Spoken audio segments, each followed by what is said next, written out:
շատացրել են CIS-ում, որը Citizenship and Immigration Service-ները, նախկին INS ասենք, մարդկանց, որոնց գործն է հենց ավելի մանրամասն եւ մանրակրկիտ, ասենք, քննեն բոլոր վիզայի application-ները, այսինքն լինի դա տուրիստ վիզա, լինի դա բիզնեսի վիզա, լինի թե ուսանողական եւ այլն, հա, այսինքն երկարատևելու դա։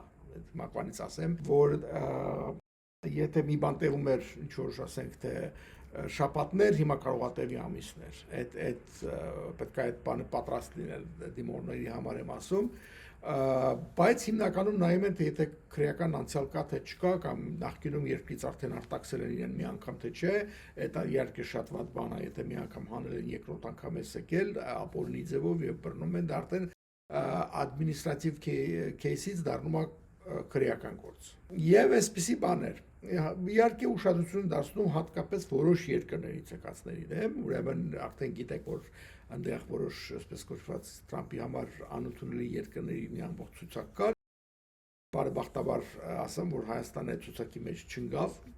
հիմնականում այնտեղ իսլամական պետություններ էին